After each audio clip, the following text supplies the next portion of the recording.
Maaf, saya syutingnya pagi, jadi saya bilangnya selamat pagi. Nanti kalian berarti lihatnya sore atau malam ya.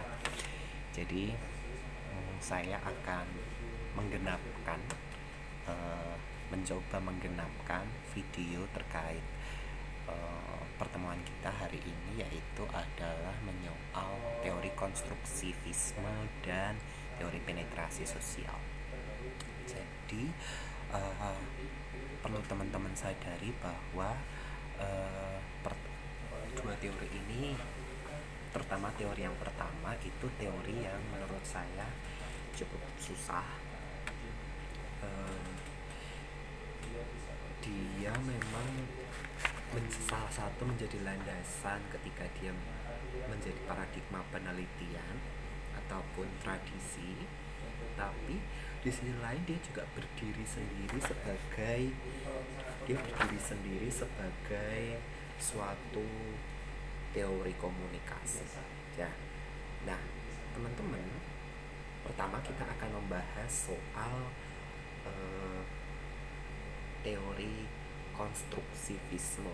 Nah, mungkin teman-teman sudah membaca teori konstruksivisme itu apa dan bagaimana. Jadi teori konstruksivisme adalah teori yang termasuk dari tradisi sosiopsikologi. Teori ini dikembangkan oleh Jesse Delia dan memiliki pengaruh kuat di bidang komunikasi.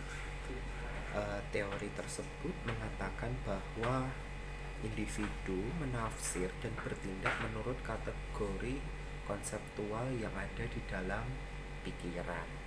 Nah, realitas tidak menghadirkan dirinya dalam bentuk kasar, tetapi harus disaring melalui cara seseorang melihat sesuatu. Jadi ketika dari teori ini diketahui bahwa ketika manusia melihat realitas itu dia tidak ditelan mentah-mentah, tapi dilihat dari aspek kemampuan dia melihat sesuatu atau menafsirkannya. Nah, selanjutnya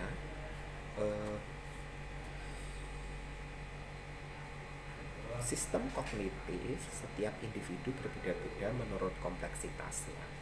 Dilihat dan rekan menunjukkan bahwa pesan bervariasi menurut kompleksitasnya. Jadi setiap manusia itu memiliki tingkat kerumitan sistem kognisi.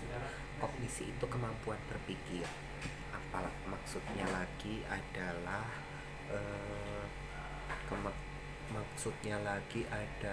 kemampuan dia dalam hal berpikir, intinya seperti itu. Nah, pesan yang sederhana hanya membahas satu tujuan, pesan yang kompleks memisah-misahkan sejumlah tujuan dan menangani setiap tujuan secara bergantian, dan pesan yang paling canggih adalah mengintegrasikan berbagai tujuan ke dalam satu pesan.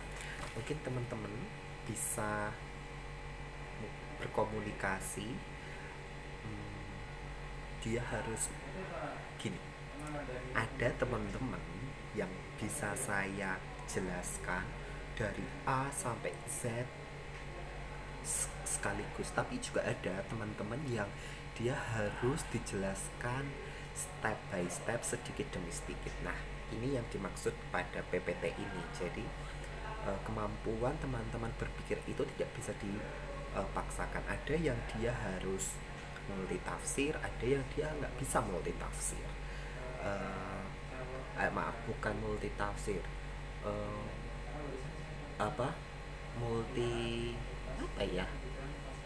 melakukan dalam hal bersama, multi talent. Jadi dia bisa melakukan banyak hal dalam waktu yang bersamaan. Sama ketika saya menyampaikan teman-teman dalam satu waktu yang bersamaan, saya bisa menjelaskan berbagai macam pesan sekaligus. Tetapi ada juga yang nggak bisa. Kenapa? Karena kemampuan menerimanya pun tidak sama. Nah, dengan demikian perbedaan kognisi mempengaruhi tingkat kompleksitas pesan yang dibuat, termasuk saya menjelaskan melalui media video ini. Tujuannya adalah menyederhanakan kompleksitas penjelasan terkait materi hari ini. Itu adalah salah satu tujuannya.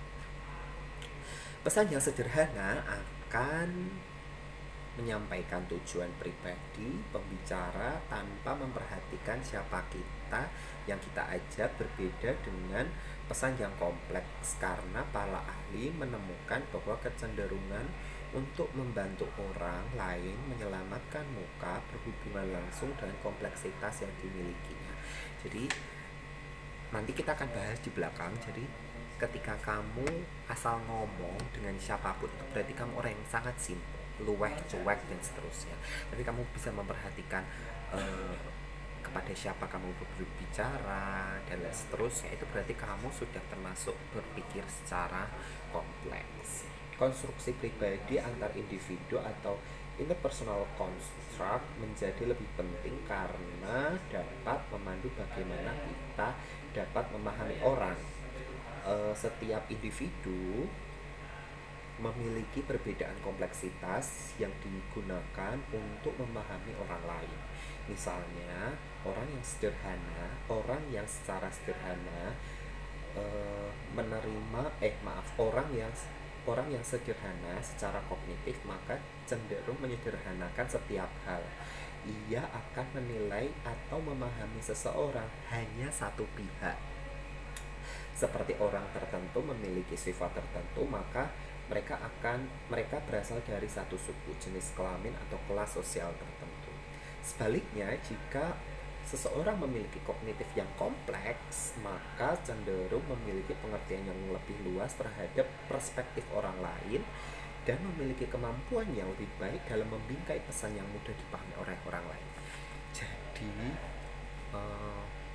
ketika kamu berpikir menjadi orang yang ribet, bisa jadi kamu mempertimbangkan banyak hal ketika kamu merespon sesuatu atau kamu berkomunikasi dengan seseorang. Berarti dengan demikian di dalamnya kamu bisa memiliki kemampuan untuk memahami bahasa yang lebih sulit dimengerti dari lawan bicara.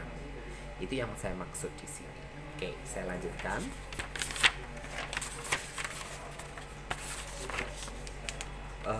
Perspective thinking ini akan mengarahkan seseorang untuk memiliki argumen yang lebih canggih dan menimbulkan daya tarik pada diri. Jadi kalau teman-teman mampu memiliki berpikir secara komprehensif, bisa menerima banyak hal secara perspektif dan seterusnya, maka bisa jadi kamu juga bisa berkomunikasi dengan cara yang lebih sistematis, komprehensif, lebih bobotnya lebih berat, beban berbicara pesan yang disampaikan berat, dan seterusnya. Nah, sebagian orang tertentu memiliki kemampuan untuk menyesuaikan tingkat komunikasi terhadap tingkat komunikasi lawan bicara, atau adjusting one's communication to others. Jadi biasanya orang yang dia suka berbicara menggunakan bahasa Mars seperti saya, misal biasanya mereka, bukannya saya mau sombong, tetapi ini ahli yang berbicara, biasanya mereka memiliki kemampuan untuk menerima pesan yang bahasanya lebih sederhana, intinya seperti itu. Nah, orang yang memiliki kemampuan menyesuaikan tingkat komunikasinya dengan lawan bicaranya disebut dengan istilah person-centered communication atau komunikasi terpusat pada orang. Berarti orang-orang demikian berarti dia tipikal orang yang berfokus pada lawan bicaranya atau pesan yang akan disampaikan. Seperti itu. Nah, slide berikutnya membicarakan masalah asumsi eh, atau teori asumsi teori konstruksivisme.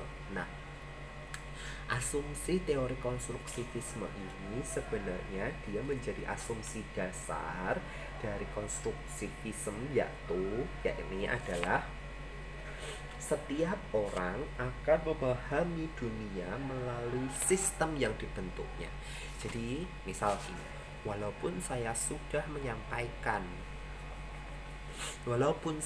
menyampaikan materi ini, saya sudah berusaha menjelaskan dengan bahasa yang lebih sederhana, bisa jadi tidak semua orang akan menerima pesan yang sama 100% sama seperti yang saya harapkan. Oleh karena itu kadang-kadang saya berpikir, bagaimana saya harus memancing teman-teman untuk mau berkomunikasi kalau teman-teman tidak tahu. Salah satunya ya misal kayak kemarin saya mewajibkan tugas untuk membuat pertanyaan. Kenapa? Karena saya sedih kalau saya setiap diskusi atau saya membuka pertanyaan, teman-teman tidak ada yang bertanya. Oke, makanya saya memaksa teman-teman untuk bertanya. Nah,